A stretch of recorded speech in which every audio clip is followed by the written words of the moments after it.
welcome back to another episode of Over the Glass. And we are starting our second season with this podcast. And we have a lovely guest for our first episode. But, just in case you forgot, I am your host, Jay. I am co-host Nessa. So today we have Erin Hodges. We finally put a face to the name, the famous Erin Hodges. For those of you who don't know, okay, so I need to know specifically what your title is because I've been saying social media manager, but I don't know if that's correct. We do a little bit of everything, but technically the title is Senior Manager of Digital for the San Jose Sharks. Senior manager, okay. So, Senior Manager of Digital for the San Jose Sharks. So, please, tell us about yourself, how you got into hockey, how you identify, and all the good stuff. Yeah, so I'm Erin Hodges, and I got into hockey because I actually played hockey growing up. I started when I was I think 3 or 4. And my brother played, my dad played, and I just couldn't stand the fact that I wasn't able to do what everyone else was doing, especially when it came to my brother, because I'm overly competitive. And so I put on all of his hockey gear as this cute little 3-year-old, and he's 4 or 5 years older than me, so it just swallowed me. And my mom was like, "No, you should do figure skating and dance and all this," and I was like, "No, I want to play hockey. I want to skate. I want to do what he does." And ever since that point, I loved it. I played until I graduated high school. Didn't end up wanting to really play in college. I wanted to pursue the business side of sports versus actually playing. And just there was a lot more, or there's a lot less opportunity for women's sports, especially when it comes to playing professionally. And I just kind of took that realization to heart pretty early on. But that doesn't mean that I had to let go of my passion. And instead, I was like, well, I can work in it. I don't necessarily have to always be playing it, or at least competitively play it. So I kind of fell in love with marketing, and kind of that's the early start to where I am now. But that's the story behind hockey. What position did you play? I was defenseman. I'm only, and Nice. it's kind of funny because people are like, "Oh, you're 5'3", and you're this small person. Defense, you gotta be hitting people and defending and all this." And I'm like, "Yep, that's exactly why I did it."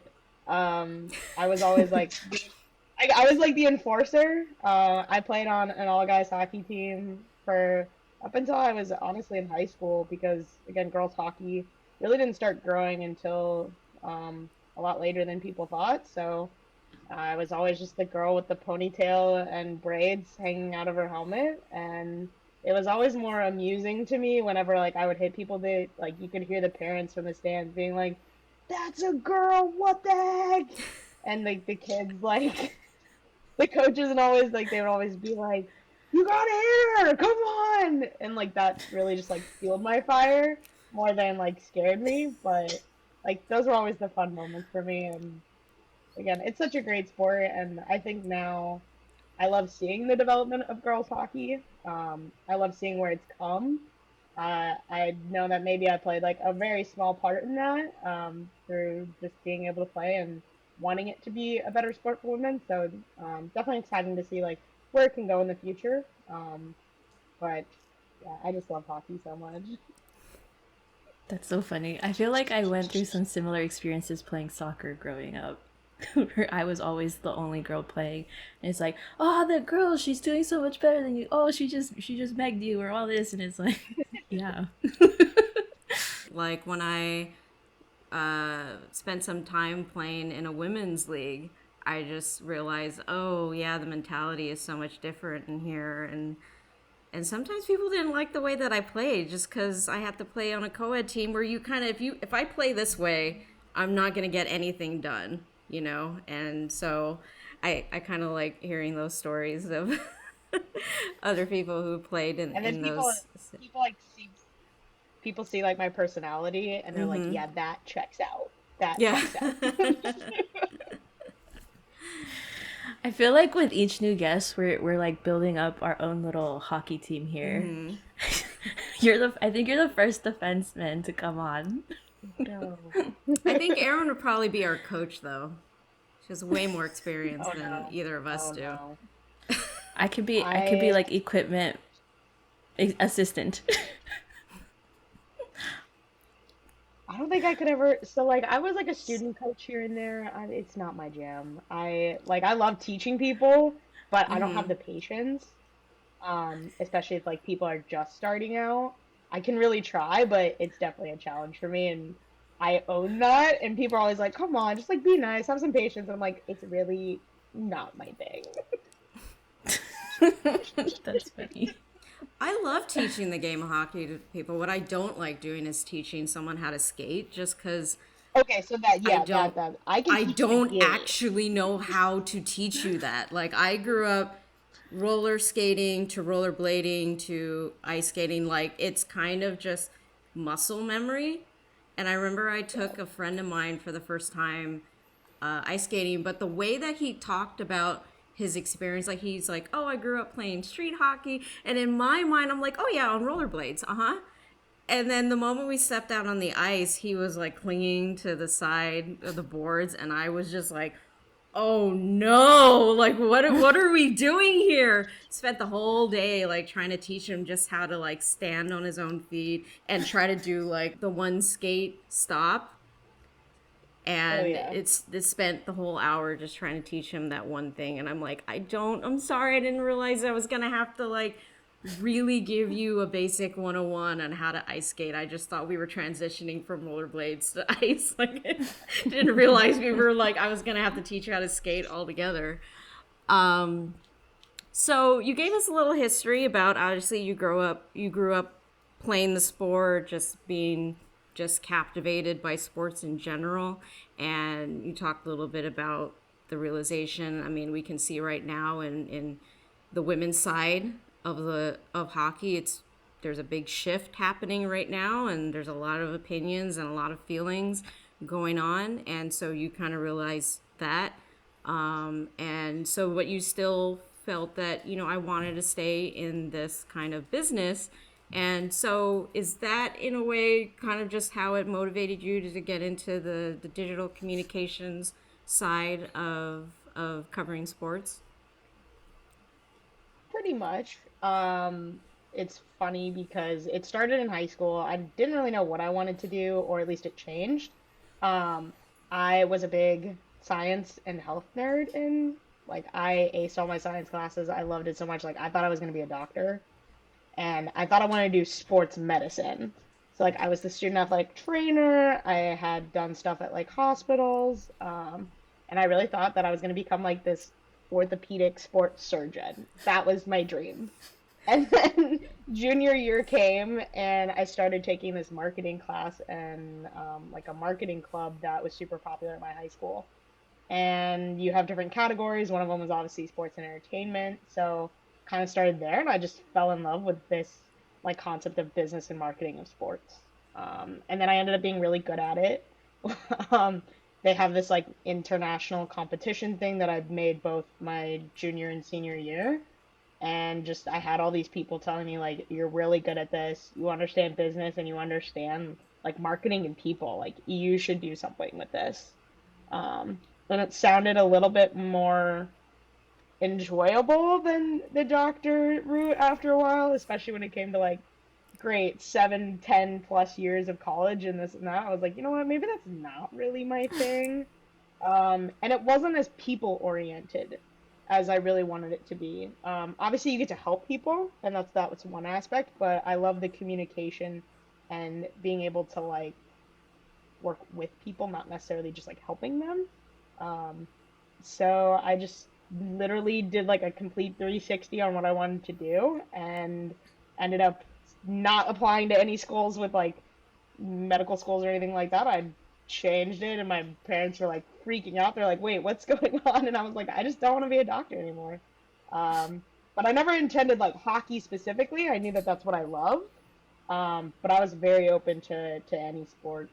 But I knew that I wanted to do marketing, and I knew I wanted it to be digital and social media. I just didn't know what that looked like because that was the very early stages of social media, just for people, much less businesses. That's kind of how that started. Yeah, I had a similar experience going through college where I thought I was going to be a vet because, like, my family was a bunch of doctors, engineers, just like all up in those fields. And I mean, I generally enjoyed the concept of it, but once you got into the classes and you realize, oh, I am not hacking it like all the rest of my peers.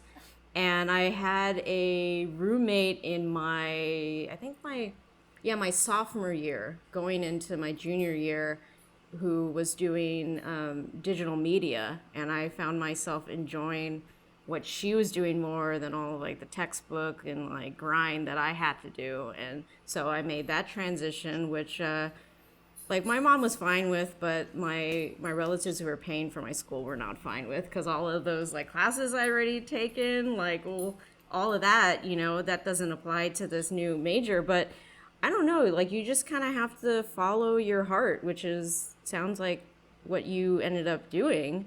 And I mean, we might be biased, but we're enjoying you being the manager of digital communications. I'm sorry, I already forgot what you said your title was, but like It's a you're long like, title. yeah, I mean, We can just call her admin. yeah. That's really the easy way to call it. I yeah, it sounds like you are doing what you need to do. Yeah.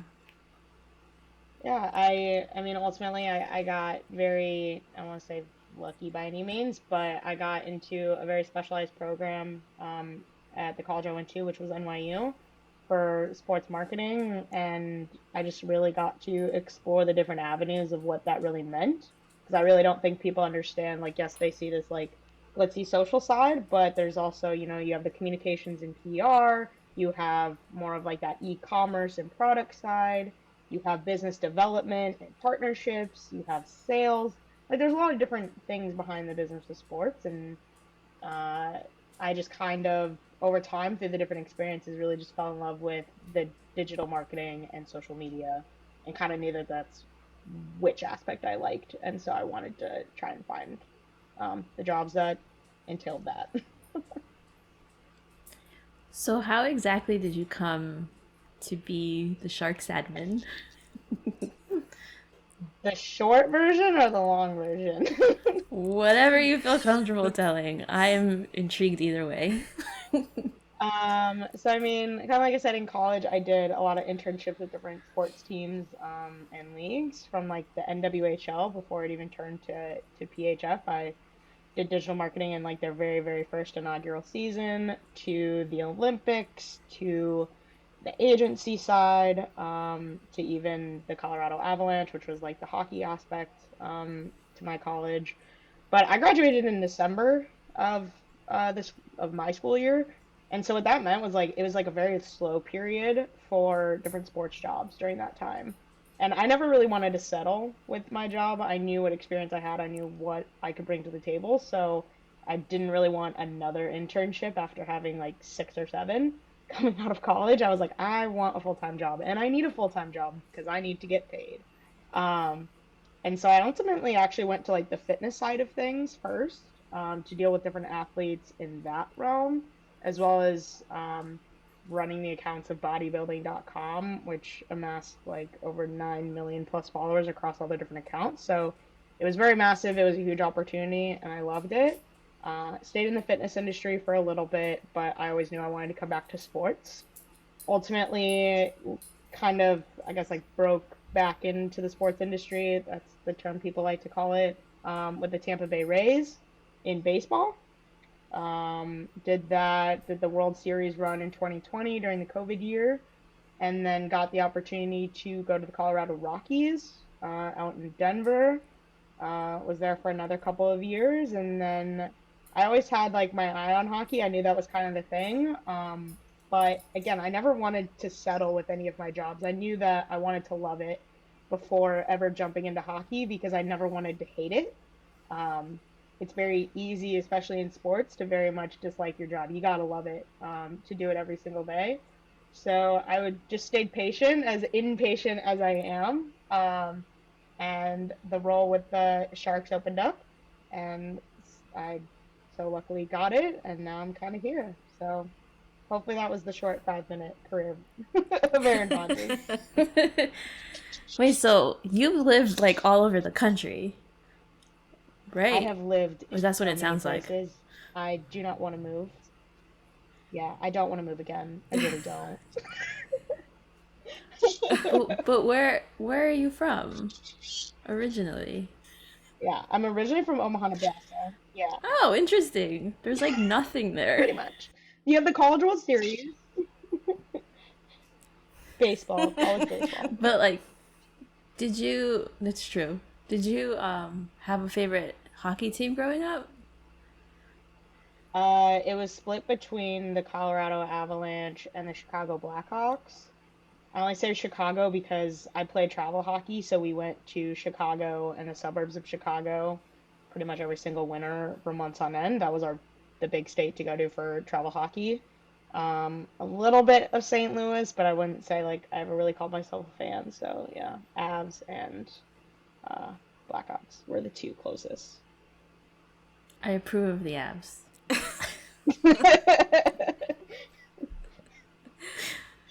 Um, so what would be like a day in your life as a digital communications manager? Yeah, so overall, like I oversee all the digital channels for the San Jose Sharks as well as the SAP Center.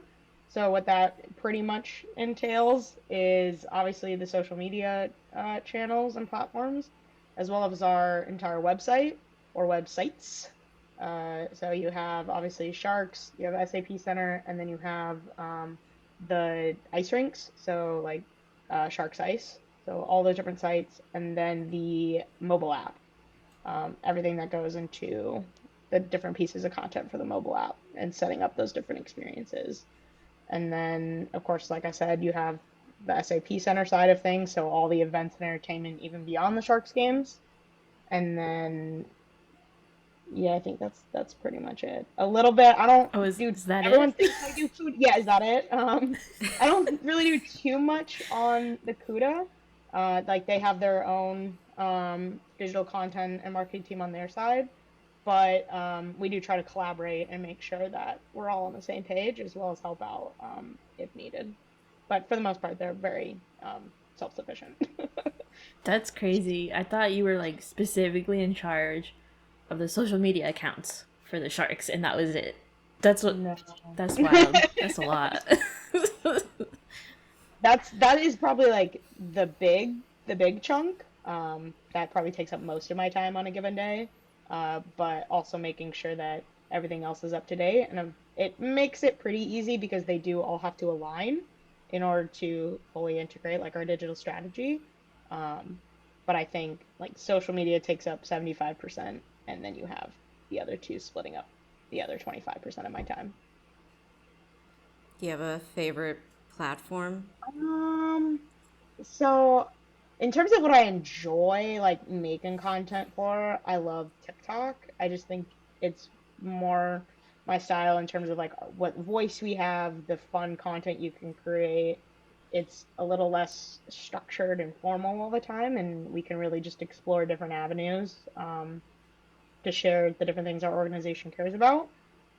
In terms of what I think has the most like potential for us is Instagram slash TikTok. Both of those are kind of up there. Um, don't ask my opinion on threads. I um, I mean, that does seem to make sense because well, I mean, from the perspective of social media, those are like the now stuff. And the folks who spend the most time on social media are this the younger generation who I'd imagine is like the primary target audience. And I mean, I can see how it's exciting and how the creativity is much broader on those platforms than some of the more formal ways of producing content.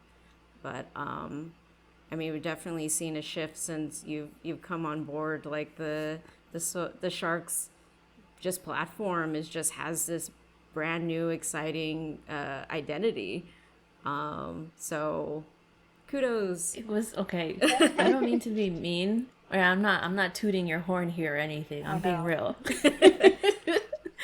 But like whoever was there before you was very bland. It was very unseasoned content, as we should say. But then like once you came aboard it was like, okay, this is I can feel some personality here now. And it's fun now just like tuning in. I think, I mean, a big part of what I hoped to bring was not just like personality for the brand itself and who we are, but also, again, ensuring that you're bringing out the personality of the different people behind the Sharks, whether it's, the players to coaches to staff. Sports has a way of bringing people together and really highlighting voices. So your team voice should reflect that, and you should have personality. So I love hearing that people can see that. I never hope that people just look at it as like, oh, this is like the Erin show or this is Erin's voice. While I can be super fun and outgoing and things like that, I don't call it my tone. It's definitely the Sharks tone. It's who we are as a brand, and I hope that it does come across as that. And I hope that whether it's me or I do have two coordinators on my social team as well. So it should never feel like anyone can really know who the admin at any given point in time is.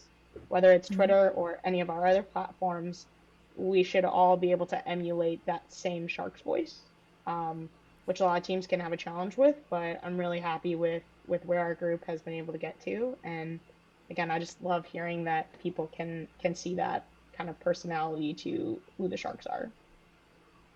I mean, it's a whole team effort. And when we had Amanda on I don't remember, a couple of months back, it does sound like there's a lot of collaboration that goes on behind the scenes, and everybody's just trying to not like be an individual and, trying to, you know, be focused on their own agenda. It's about creating this exciting platform for, not only to represent the team, but then to represent what fans are excited to see and feel connected with the team. Like I've been enjoying the different ways that you guys have been able to pull those personalities out of the players, because I mean, like hockey culture is kind of dampen that in a way of how they've structured what's important for the players to focus on. And while on one hand, yeah, it is important for them to focus on, like, whether it's the training or like it's game day, like whatever the thing may be, like they should still have the ability to express themselves. It's cool to see all the stuff that's been coming out over the last season. And what would you say you feel is the best part of your job? Um, I think there's like a few things. It's hard to say like the best thing because again, there's just so many different things to my job. I think number one is probably the hardest part, but also the most enjoyable for me is like being able to conceptualize and strategize how to share the things that our organization cares about and being able to make it work on social. I think a lot of times people get caught up in like, yes, social media content is super fun and awesome and great, and there's all these like funny personality type driven things. Um, but actually, like over 50% of the content that we do is really structured around the different initiatives and things that the Sharks do as an organization and the values that we have. So, how do I take those things and make them into something that is engaging for our fans to take part in or to look at or to really understand, like, yes, the Sharks care about this. Um, and it does all come back to strategy and understanding, how to bring those two different pieces together. Um, second, and again, not second in line or like silver medal. But another thing I really enjoy is obviously the fan engagement.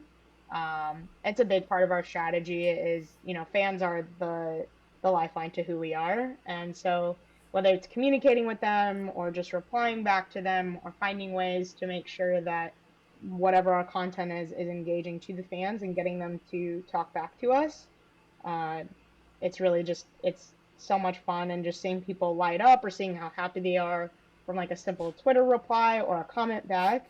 Um, I know that those small things can like mean the world, and also like you have no idea what these people are going through in their personal lives. Like we don't know people necessarily one on one. We've met like a few fans here and there, but you never know what they're like, what someone's going through. So even just like those simple replies back or creating those fun memories for fans, is a lot of fun. And a great part of the job that we have is, on one part, being able to know and everything, like every fan's thoughts can sometimes have its negative effect. Um, but also like we are the front line and we get to really talk with our fans every day, and not everyone in our organization gets that opportunity. Yeah, as an example, when the Sharks had their Y2K night, I absolutely loved the promo for that night. It was so nostalgic, and it actually like inspired me to do a drawing. So it's like, so I grew up around that time too, and I was like, when I was younger, I had a Tamagotchi. So I was like, this, all of this, and plus around that time I was watching Turning Red. I don't know if you've seen that movie, but she has Tamagotchis in there, the main character, and I was like, I think I want to do a shark themed Tamagotchi, and I did, and it's like, you guys inspired that. It's really cool.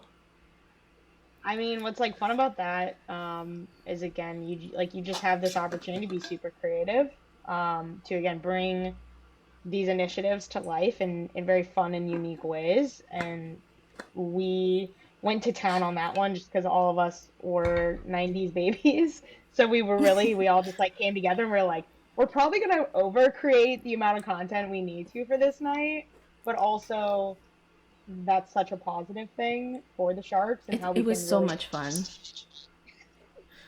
like, no matter what happened on the ice, again, we really wanted to bring to life, just the really fun, awesome social media content that we could, and make sure that it again fit the theme as well as it could, and then obviously promoted the game and maybe help sell some tickets, obviously, and get people to come to the game as well as just engage with us on social media. The more excitement we could generate for that, it was definitely one of our most engaging nights, for sure last season.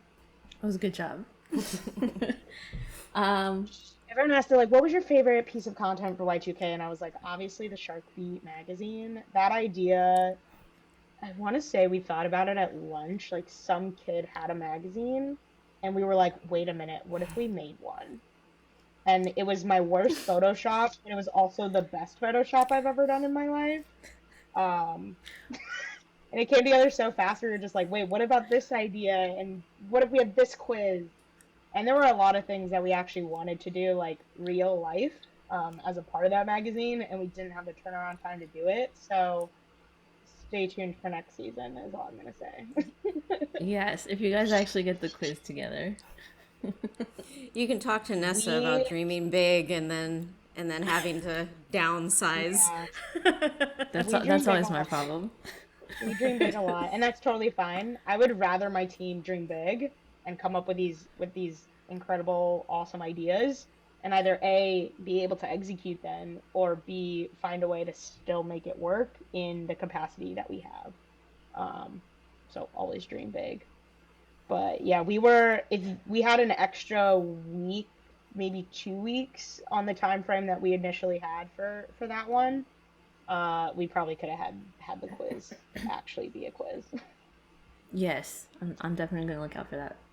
Um, do you have a favorite social activity that you and or the players like to engage in? So like social media content activity. Yeah.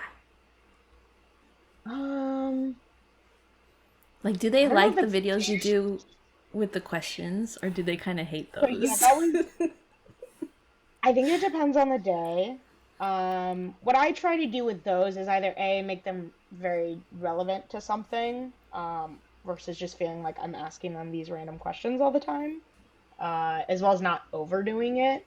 I think, like, again, it's such an easy piece of content to get, but it can come at the cost of if you're doing it every single day, it does get annoying to them or the team or coaches or whoever it might be. So really just making sure that either A, it's purposeful, or B, just like spreading out the amount of times that we're doing it. So I hope that people understood, like, when we put those out, there was always a reason for it. Like that question related back to something that was going on with the Sharks or something that we were doing, from like a content standpoint. It always tied back to something. So I don't think they necessarily hated it. I think the way that we did it in terms of the timing of it, we tried to not be in the way, or we would also like try to give, coaches or whatever heads up, like, hey, we're gonna be asking a question today. So I think that they had some fun with it, and we tried to keep the questions varied. I'd say that was one of my favorites just because it does bring to life their personality, and they're able to hopefully answer with enough time, but also it's very such a low lift for them too. So the more that you can get out of these different pieces, um, and just seeing them smaller, seeing them interact with each other too, um, is a piece that I really loved. I know you said you talked to Amanda, so Oceans Unknown was a lot of fun, and something that hopefully we'll bring back for a second season. We're talking Netflix seasons here. Um, that one is just, it's such an idea that no other team has ever really done.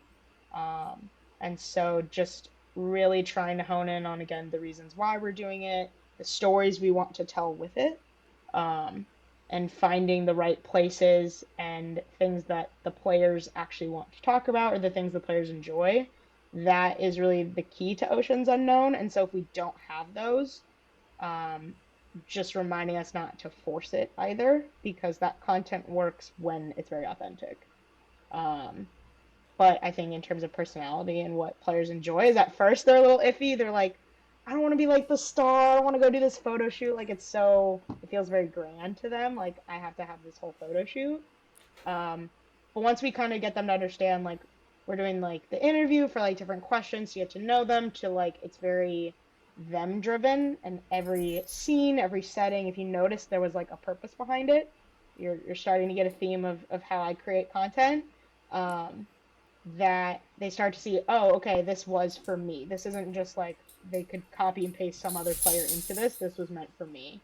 Um, and then once they actually get to the photo shoot, they really start to come to life and they have a lot of fun with it. So we'll see kind of where that goes this season. And then I'm trying to think, what was the other one I really, really loved?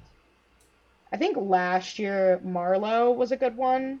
We had so many ideas with that. We had to do 12 days of content. So just the different people you could involve, the family members being able to get his kids involved, to Christina, to telling those stories, to the Legends game and Jumbo. And I wasn't here during the era of Marlowe, so being able to kind of relive some of those moments and get to know these different people was really enjoyable. And then obviously, again, what's very important is seeing the fans interact back with it and see the impact that these players had. Um, yeah, those are kind of my three from last year. Okay, just a quick question. Do Yeah. you do you ever get starstruck for a player, a big name player?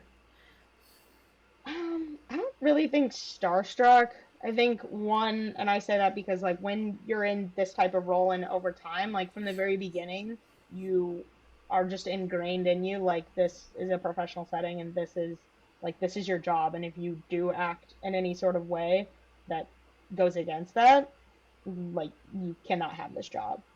So I take that very seriously and I try not to necessarily get starstruck per se. I think it's more along the lines of, oh, this is really cool, or like, okay, I made it, or wow, that person maybe had an impact on my life like early on, and it's just cool to be able to like again tell their stories or be able to shoot different scenarios, for different content. So I think one that I always love to tell people is my first hockey internship was with the Colorado Avalanche. I was in media relations, so I did like a bunch of press stuff for them. But I came in the morning, had to do press clips, and this is in the summer, so there's not a ton of people in the office. It's only me. It's really early in the morning, and in walks Joe Sakic, who is the GM. And again, I grew up an Avs fan, and grew up, he was one of the players that I loved to watch. So that was always like this cool feeling, like, oh, I work for him, cool. But he walked in, like, he handed me a coffee. He's like, here, Erin, good morning. And like, I just look at him and I'm like, are I supposed to get you coffee? um, and he just like stares at me and he just goes, no, like my treat today, here you go. And it was literally the order, like somehow he knew my coffee order. I still don't know how that happened. Um, and I just go, oh, well, thank you, Mr. Sakic, like really appreciate it. And I'll have the press clips on your desk in like 10 minutes. And he's like, oh, no, Rush, you're fine. And this, and this. And then he's like, and I need you to call me Joe. Again, like I'm such just like a professional person and I'm just like this intern who's trying to make it and I'm just like I physically cannot call you Joe. And I said that and I was just like, I don't know if I can actually call you that, Mr. Sakic.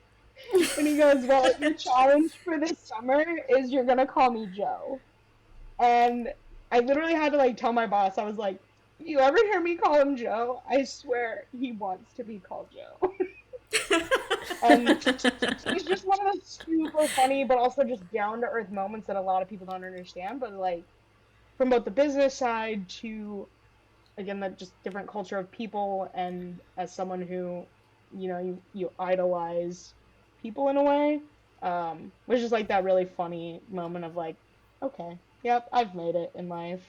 Um, Another one that I really loved. It was so small because I never really interacted per se on different levels, but got to shoot Albert Pujols at the All-Star game when I was with the Rockies, covering it in 2022 All-Star in LA. That was like his final season, so being able to cover like the home run derby and his interactions with players was really cool. And our player was pretty close with him, so that was a lot of fun.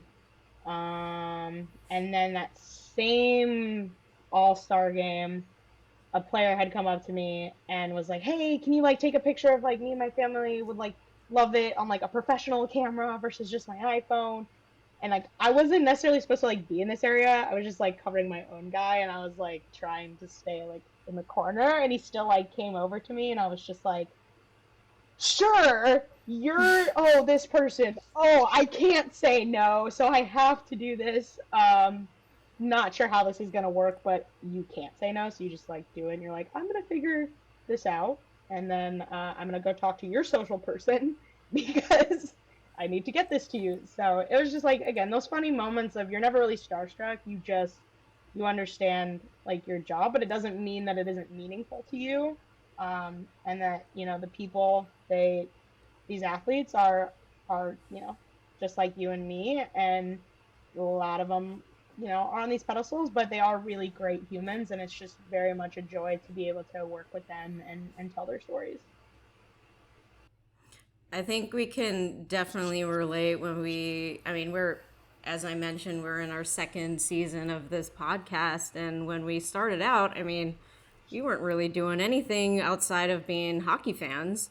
And when we started this platform, it was with the intent of sharing these stories for, marginalized communities, and then also bringing on folks who are allies or integrated within those communities, because we wanted to have those stories being told. We felt like we didn't want to be just another platform that just was talking about hockey stats and like all that stuff. Like there's plenty of that, which we definitely talk about because we are fans, but we wanted to have a bigger purpose for the conversations that we would have. And one of our first guests, I think was like 2 months in, was Curtis Gabriel. And, right off the bat, we were feeling a bit nervous because we were like, we never, we're still trying to, get our footing in the podcast world. And now we're going to have a hockey player come on. And even though we're asking him to come on because he's doing a lot of stuff, uplifting the LGBTQ plus community and everything, it's still overwhelming. But when he came on, it was like the nervousness just kind of dissipated because he's just another human being, just really excited about talking about this stuff, and just someone that I felt like, man, it'd be great to have a coffee with you someday, because it's just, you like it wasn't at all what I thought it was going to be. And just from the fact that before that, all we had to go off of was like, oh, I'm watching you on television playing this sport that I watch like way too many hours of. But I think after a year of doing that, like it's kind of similar to what you're talking about. You just kind of know your role in it, and then you almost kind of, in a way, get a little desensitized from like you're doing this so often that you're like, oh, I've done this before. You're another hockey player. I've talked to a lot of hockey players, and I'm just gonna come up to you and talk to you like a human being. But yeah, like even still, that's not to say that anytime we bring on someone that like we've been following for a while, or like, we're all still fans. Like it is going to be a little like, I can't call you by like I've been friends with you for 20 years. That's insane. Like, I can't wrap my head around that. But yeah, no, I can relate to a lot to that, because I've just, yeah, in the first year of this podcast, I was like, oh my God, I don't know if we can actually have a hockey player on here, because I might just stare at that person and just have nothing will come out of my mouth, which has happened when I've gone to signings for players. That's what was going through my head when we would like bring on, like, I think we had to kind of build ourselves up to to the guests And that it's we would have definitely like, on. it's absolutely normal to be nervous. Like, you, again, they're very important people, and I think like that nervousness also just stems from like, you have so much respect for people, Mm-hmm. that you don't want to do things wrong, or you don't want to say the wrong thing. You want to make sure that you're putting on your best foot. So nervousness is always going to be there, and I don't think it's ever going to go away. If it does, like, let me know when that time is. Yeah, we'll have a session, we'll come together and we'll just cry about it, because I definitely say a lot of the things that afterwards I'm like, why did I say half of that? Dude, I even think for the I podcast, talk really fast. That's I For some reason I talk really it's fast. the nerves. They And gotta come out somehow. again, I think like some of it comes to like, again, you care about their time, you care about like, you don't want to bother them, you don't want to like, even though you're not starstruck by any means, again, you just have so much respect for who they are and their own time. So you're just like, I don't want to be a bother. I just, need to do my job. So give me 5 minutes. Shift gears. So I was curious to know how the Pride project you guys did for socials came about, and like who was involved, like whose idea was it, and like how many of you contributed to that? Because from what we heard, it was a lot of you that put this whole thing together, and I'm just kind of curious what went behind the scenes.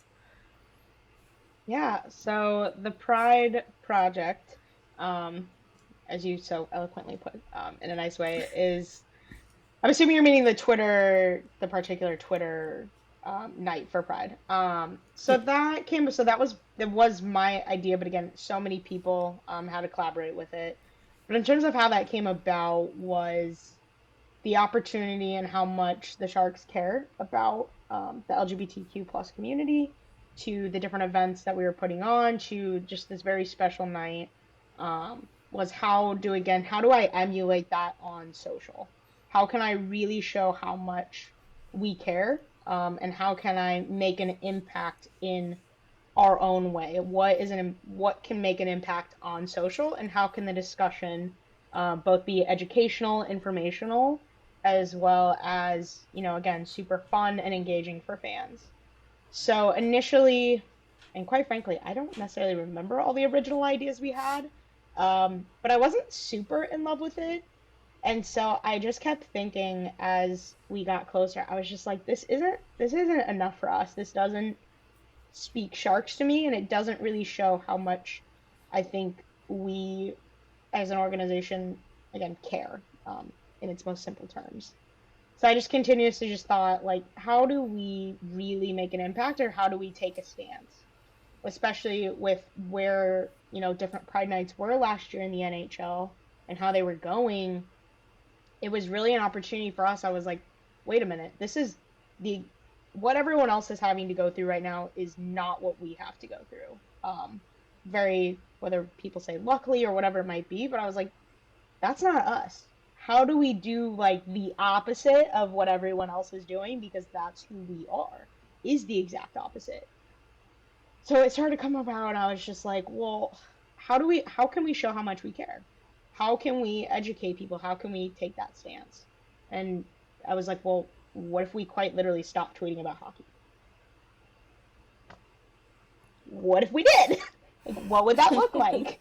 And I think what was really great about it, and again, it's just how much I love my job and the people and the culture of the Sharks, was that idea wasn't met with questioning or fight. It was, well, how do you envision it happening? What if we did it? How do you see that coming to life? So once I got to that point, I was like, okay, we love this idea, we want to do it, but how do we make sure that, everyone in the organization is a part of it? How do we make sure that things are factual and like correct? Because I don't like living in a silo when it comes to information. I want to make sure that what we're putting out to the world, um, is what it's supposed to be. So making sure we got different groups and different people involved, both in and outside the organization, to kind of work with us to, whether it's the different, facts that we ended up tweeting out, to maybe like our tone of voice, things like that. I just tried to be as educated as possible, both me and my team, to make sure that, again, how it's coming off is the right way that we're intending it to. To then obviously working with our graphics team to create, all the different pride graphics, to the educational carousels, to anything like photo wise that you might have seen go out that night. It was all very, very curated and purposeful behind, that night. But again, I don't think that, again, it was just me by any means. It might have been my idea, but what I hoped was that we got everyone in that organization involved to really show how much that we cared, that no matter what could have happened or what did end up happening that day, was this idea was far before that one night. And I hope anyone who might have seen that entire Twitter thing that we did really saw and understands that this wasn't a day before decision. This takes so much time and so much buy-in from an organization. We didn't just do that because the social team decided they wanted to not tweet about hockey one night. That really came about because this organization, cares about this initiative and really wants to make sure that hockey, and at least at a minimum, Sharks hockey is welcome to all people. And hopefully, you take this one night of not doing it, but how do we continuously show it every single day as well? Um, and I look back on it, and I think it did exactly what we hoped it would.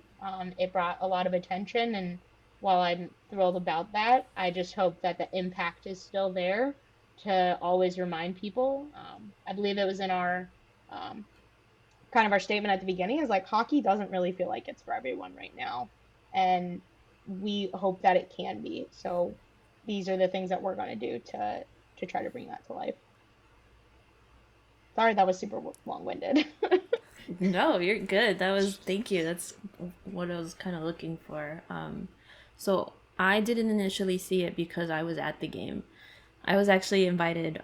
The Sharks invited us to go to Pride Night that night, and I took them up on the offer. So I was actually there, and I didn't know about it until Jay actually messaged me and was like, "Hey, did you see that what the Sharks are doing on Twitter?" And I know, I mean, I thought it was really cool because yeah, it's something that other teams hadn't done or weren't doing, and with all the controversy going around the league, but with the Sharks, even with the whole Reimer thing, it was, as being part of the community, it's really disheartening to see something like that. But then you see that the organization is still putting an effort to make it feel like we do want you in this space. So it did mean a lot for us. I know Jay can speak on like what it meant to them, but like the message came through. I think you can tell when there's, like you said, it's not just the day of, you're like, well, let's think of something we can do tonight, I don't know, random facts. Like, it really, I think you can really tell the effort that gets put into certain projects like this in comparison to maybe other big platforms or organizations that you can tell, oh, they just were like, oh, it's Pride Month, I don't know, recycle this thing we did last year. And it's like, no, we can tell that you're just doing it for this moment and you haven't actually put thought into it. So I mean, I'd like to say that I felt that your team certainly did put in the effort. Like, it was felt, and it was something that I thought is different than what we've seen other organizations and teams do in the past, and specifically for this sport. And I feel like it's important to come up with these new ways to disrupt the narrative and to, like, if you're just looking at it at a glance and not really putting your, you know, not really thinking past what you're seeing, like, you might think, oh, well, what is this gonna do, like, for this one moment in time? Like, it it's the difference between a someone who doesn't feel included in this sport and then seeing a team who is putting in this effort, and then makes you think, well, maybe this team is doing something different and this team is seeing me and wants me included in this community. And over the course of us talking with folks within the community or people who are working within hockey, like, I think any effort to try and to show them that we are going against the grain and we are putting in this effort, I think is very impactful. In a time where, you know, a lot of teams were pulling back, not only to just always like be reminded like this organization is to push forward and to stay course, stay on our narrative, nothing is changing. But then to just get that support to be bold and be different and really out there. Um, Very different for hockey, kind of like you said, but also it's not different for the Sharks. And so being able to have that idea and have so many people not only just like back the concept, but help bring it to life in the way that we wanted it to. Again, it more speaks to, like, again, it might have been a social thing, um, but I really hope people understand it. It's not just social. It's our organization, and we do hope people know how much we care. And you can show it again every day. You can show it in these big moments, but um, the Sharks don't waver in how they care about people and how they care about their fans. Um, so it brings me a lot of joy to be able to again find ways to showcase that in meaningful ways on social media. So, shifting gears, what is one of the favorite events that you covered in the past season, and why? I know there was a lot of Um, stuff that went on. so I don't know. There was a lot. There was a lot, especially for my first season. So I think that's the crazier thing is as I came in last September, so I'm still not even at a year yet with the Sharks. Um, but coming in and just getting started right away and covering all these different events and things that we were very impactful to the Sharks organization. Um, Again, getting that opportunity was huge and just a lot of fun. But I loved Global Series. I wasn't able to go to Prague and the what it was Prague and Germany. Yeah, Yeah, Prague and Germany, yeah. Germany. It feels like a lifetime ago. Wasn't able to go, but Amanda went and she was fantastic, bringing all the different shots as well as like our video team. So just bringing all those ideas to life, being able to show the different cultures of our players was a lot of fun. And then interacting with our international fans to working with NHL International. Just all those different groups, the ideas that we could bring to life that, we don't get to do every day, um, was definitely a lot of fun. And it was really my first big project. So that was cool. Marlowe was just an insane months of work to get into that, but also just seeing again that impact that Marlowe makes, but also seeing the impact it had on him, and how emotional he was that night, was really cool. And then Pride was, another project that I just absolutely loved. Again, just that the amount of work that goes into it, but just kind of seeing how much your work makes an impact and how much it can get seen and how different people can, interact with the things that we're making. It just makes it all worth it. All the blood, sweat, and tears that goes into just one night is a lot. So those are probably like my big three that I really, really enjoyed. What was the thing that you guys really thought was so different this year? Now I'm curious. I love getting other people's thoughts. Oh God. Honestly, it's been such a long year. The Sharks always felt like they were trying to find new innovative ways to like level up over the years. Like one of the things that comes to mind is like I remember when during like the Lunar New Year event and Oh yeah. having the different because I mean I'm half Chinese, and so some of that stuff, I mean that's just my life. Like that's always been incorporated in my life to have like the festivals and like the various foods and things like that, and having something like that at the event where and then I think there was Well, they had the lion dancers at that event too. I was yes, like, that's and super cool. like I remember watching a clip where I think it was talking about one of the video producers on you guys' staff was actually behind the whole getting that together, and I think that's so important to have members within your staff, so it's not just you're coming into work and you're just doing this thing and that's all you're doing. Like they're trying to find ways to have the staff bring a bit of their personality and another level of enjoyment with feeling included. Authentic. Yeah, being included, and being able to showcase what you're passionate about. And I thought, not like obviously the dance was nice to show folks who might otherwise not even know about that side of for cultural purposes, but then knowing that that was inspired and uplifted by the organization for someone who was on staff. Like I thought that was even cooler part of what went into the project.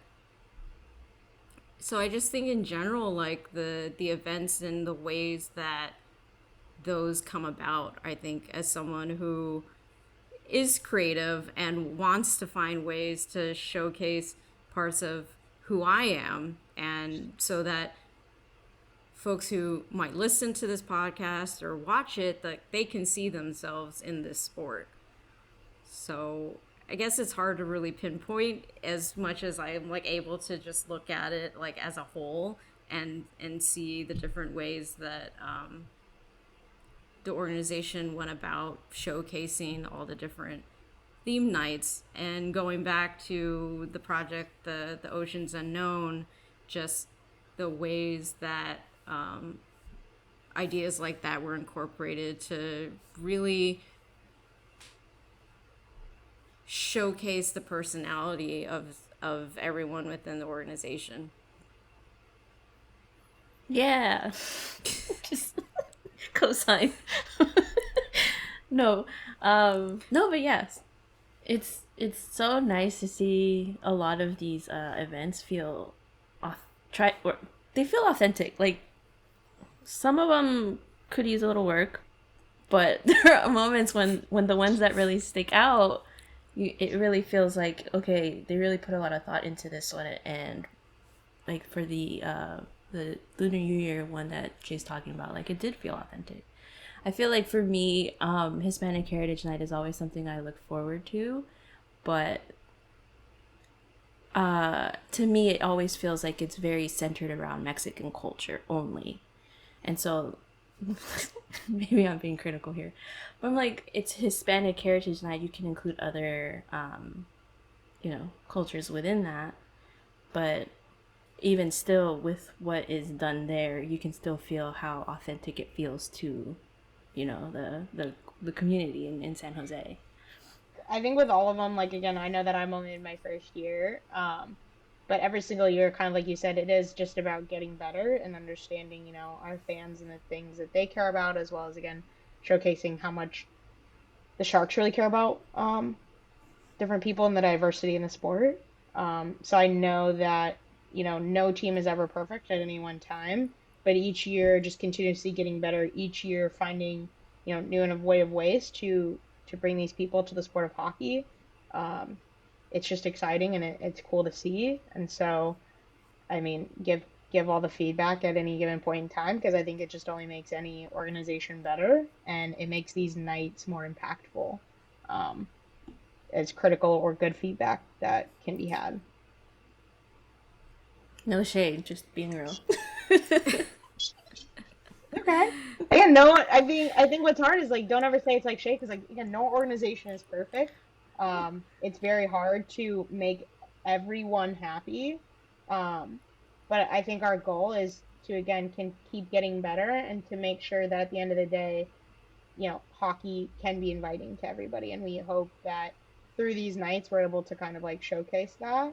Um, and yeah, it's not always perfect, but I think that when the effort is there and it does keep going every year versus just like feeling very one-offish or it's even more than just those nights, that's the really hard one to hone in on because again so much of what you see on social media might just be like oh they have this night and they only do like that main lead up stuff is only for like 1 to 2 weeks but so much of what we do you can't even really show on social media all the time you can't always share every single story that we hope to um, so if anything I hope fans really do see that it's never just about the one night even though that's what it might seem so much goes into all these specific nights, but also there's so much work outside of those nights to really make sure that again, hockey can be for everyone, but that each of these, you know, different groups and different people um, feel welcome and that we can go out into the community and make a difference through hockey. I mean, you still feel that impact with the efforts that is being put in Yeah. there. And finally, what are you looking forward to for this upcoming season? Um, I'm looking forward to having a year under my belt, both within hockey, but also with the Sharks organization. Um, just like learning different styles, to learning what our fans want. I think we've really started to figure out again our voice and how we can do the types of things we want to do on social to bring things to life. I'm excited about the new team. Again, I absolutely last year's team was incredible and the people were great but I'm also, again, I'm in social and it's my job to talk about whatever the team, whoever is on that team and on the ice at any given point in time. And really excited about the new group we have. Love, all the young guns that, are on the Sharks right now, but their stories to be told coming, you know, soon or later is going to be a lot of fun. Um, all the different theme nights that we have. There's, all the ones that we've done previously, but there's a lot of new ones.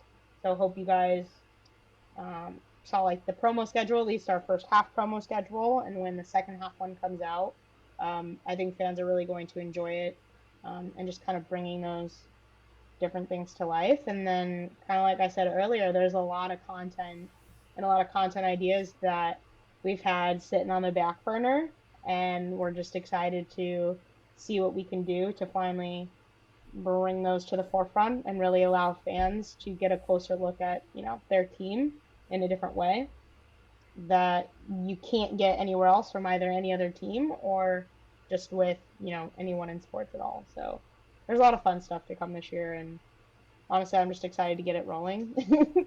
the summer is just like this waiting period of we have all these ideas and we just want to do it. And right now we're just like, all right, take a step back. Let's just take a chill pill and get everything ready. Make sure that when we do launch all these different initiatives, that again it comes out in the way that we want to, for the people and our fans. I'm curious to see how these theme nights are gonna look now that the warm up jerseys aren't gonna be worn on the ice. So like, not just with the Sharks, but like just with teams in general, how people are gonna execute and celebrate these certain nights. It's gonna be interesting to see. But I think that that's again, this isn't me saying that anything like with the jerseys is good or anything, but like I think it does dive into a lot of opportunity to look at maybe like were different organizations using these jerseys as almost like a clutch? Like, what other opportunities are there to really make an impact with these different communities? I know that, obviously jerseys, they do have a lot of impact and we'll never deny that, but there's also a lot out there beyond jerseys and like this is the staple, but I'm excited for us to also look at opportunities outside these jerseys, to really see, okay, we have this and I honestly, I'm not privy to any information of what's happening and where, so I'm not gonna put that in there. Like, I honestly don't know, but I am also excited for an opportunity to, again, how can we make more of an impact to these communities?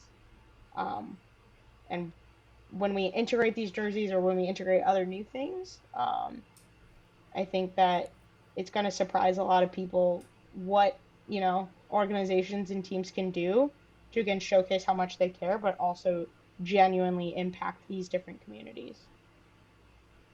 I'm excited to see what you guys do. I said this on a previous episode that when that news came out, I was like, well, people are just going to have to find new ways to, celebrate these nights and to uplift marginalized communities. Because, yeah, the jerseys are so fun to look at, especially when, an artist gets hired to design them and the stories that come about from all that. But that's not the end. That's not the end of it all. Like, once you take that away, like, there's so many other ways that you can elevate these theme nights. And while the jerseys are great, like Nessa said, I'm looking forward to, what teams are going to do. And like I said before, I feel like you can kind of feel when organizations truly care and putting in the effort, and the ones that are just kind of checking that box on the list of things that they just need to meet status quo.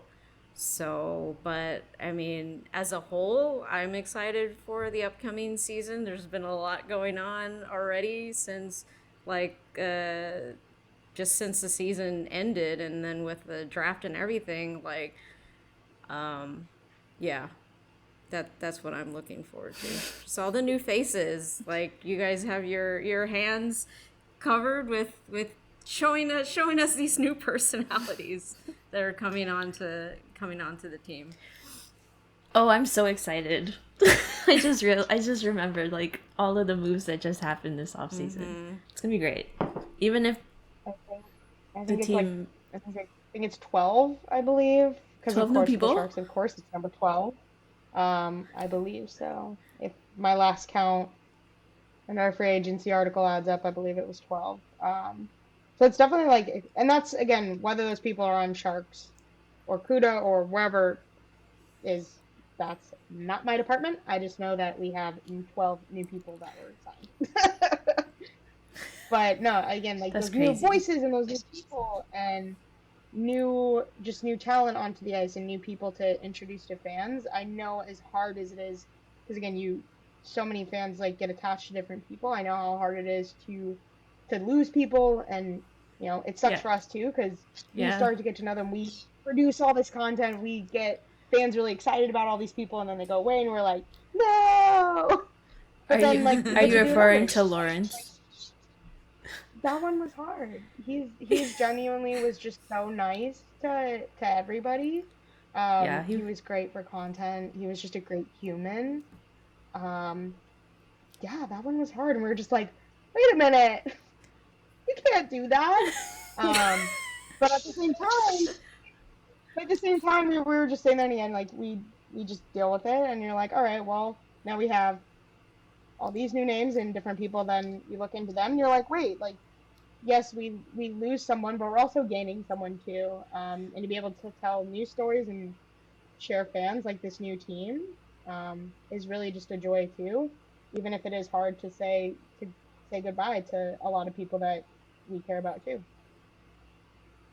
Yeah, Lawrence was a fan favorite. That one hurt a little bit, but we're excited about Duclair because you can do a lot with him too. Our no- our friend Nate, he is a Sharks fan living in Texas. When he saw that signing, he was so stoked. So it's gonna be good. From the content I've seen, like the Panthers be able to do with him, as well as just kind of the basic understanding of what I know right now, is he's just like a genuine great, human. And I also really love the foundation side of things for him, and his own Duclair Foundation has been interesting to already see the impact he is having in the community. So having someone like that, and then again, like I just always ask, like, how can I help this person? How can the Sharks help you accomplish what you want to share and do, and how can we share your story? So it'll be definitely interesting that once he, gets to San Jose and gets here, what we're able to, collaborate and produce for him. Because again, whether it's him or any other player, their stories, their stories everywhere, and it's just kind of like we have to really dig in there and be like, okay, how do we pull this out? And then be able to share it with you guys in a fun and engaging way. That's always the challenge, but I think there's a lot of cool stories for this team. So while I don't know what they are right now, I can imagine what they're going to be, and I just know that again, it's my job is to tell them no matter what they are, and to find fun ways to bring it to life. There's not going to be a shortage of Sharks content. Oh, We're for gonna sure, for circle this sure. back around and say you really are good at what you do. Her and her team. You got to make Yes, sure it's the whole team yes, the whole team. behind all It's of the this. it's So the we're ad, talking it's the her. admins. It's Right, the admins. admins. The admins are One of doing these days, I great. really need to like reply back to fans when they're like the Sharks admin, and I'll be like, admins. There's different The people. team, the The digital team team. and my team. Big shout out to Kaylee and Laurel. They are fantastic. You guys should have them on your show. They really do Sure, just help get bring us to life connected. the Sharks channel. The Sharks channel is not without them. So, and again, you never know who's behind the Twitter account or the Instagram account or whatever on a given day. You never know who you're gonna get. But I think you always get the same Sharks no matter what. I didn't even know. See, that's how good you guys are at it. I didn't know there were more than one of you.